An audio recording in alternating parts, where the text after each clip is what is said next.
ሰላም ጤና ይስጥልኝ። ዛሬ በዓለማችን ላይ ካሉ እጅግ ውድ ቁሶች መካከል አንዱንና አስገራሚውን ስልክ ይዘንላችሁ ቀርበናል። ብዙዎቻችን ስለ ውድ ስልኮች ስናስብ የቅርብ ጊዜዎቹ አይፎኖችን ሊመጡብን ይችላሉ። ነገር ግን አሁን የምናሳያችሁ ስልክ ዋጋው ከማንኛውም ዘመናዊ ስልክ በላይ ነው። በምስሉ ላይ የምትመለከቱት ይህ ስልክ በዓለማችን ላይ ካሉ እጅግ ውድ ስልኮች መካከል አንዱ ነው። የዚህ ስልክ ዋጋ የሚገመተው 1.6 ሚሊዮን ዶላር ነው። በሚገርም ሁኔታ ይህ ስልክ በዓለማችን ላይ ያላቸው ሰዎች ቁጥር 3 ብቻ ነው። ይህ እጅግ ውድና በጌጣጌጥ የተለበጠ ስልክ የሚገኘው በሩሲያ ሀገር ነው። ዲዛይኑና የተሰራበት ግብአት ስልኩን ለየት ያለና ለጥቂት ባለሀብቶች ብቻ የቀረበ እንዲሆን አድርጎታል። በ1.6 ሚሊዮን ዶላር ስልክ መግዛት ለእናንተ እንዴት ይታያችኋል? ይህን ያህል ገንዘብ ቢኖራችሁ እንዲህ አይነት ስልክ ትገዙ ነበር? ሀሳባችሁ በኮሜንት አጋሩን። ቪዲዮን ከወደዳችሁ ላይክ በማድረግ ለጓደኞቻችሁ ሼር አድርጉላቸው። ለቻናላችን አዲስ ከሆናችሁ ሰብስክራይብ ማድረጋችሁ እንዳትረሱ። በቀጣይ በሌላ አስገራሚ መረጃ እስከምንገናኝ ቸር ቆዩልን።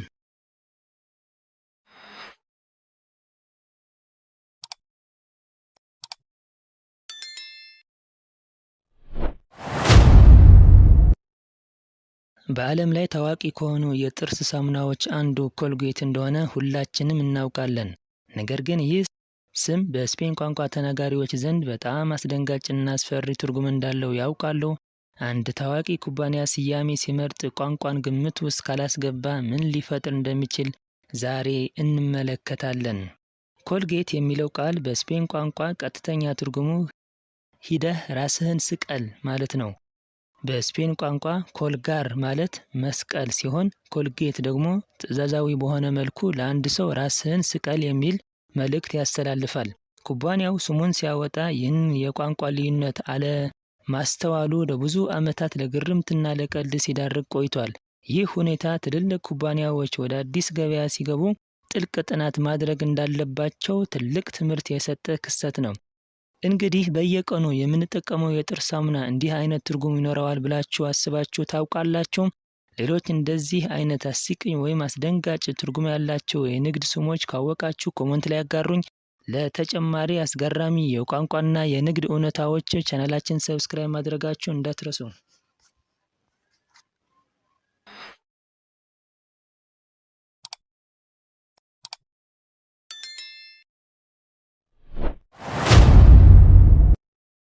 ሰላም ጤና ይስጥልኝ። ዛሬ በዓለማችን ላይ ካሉ እጅግ ድንቅ ስፖርተኞች አንዱ ስለሆነው ስለ ሊዮኔል ሜሲ አንድ ብዙ ሰው የማይጠረጥረውን እውነታ ይዘንላችሁ ቀርበናል። የሜሲን ቤት ለየት የሚያደርገው ውበቱ ብቻ ሳይሆን ቤቱ ባለበት አካባቢ አውሮፕላን ማለፍ የተከለከለ መሆኑ ነው። ይህ እንዴት ሊሆን ቻለ? በሊዮኔል ሜሲ የመኖሪያ ቤት አናት ላይ አውሮፕላን ማለፍ በጥብቅ የተከለከለ ነው። ይህ ክልከላ ኖ ፍላይ ዞን ተብሎ የሚጠራ ሲሆን ሜሲ በሚኖርበት አካባቢ ምንም አይነት የአየር ትራፊክ እንዳይኖር ያደርጋል።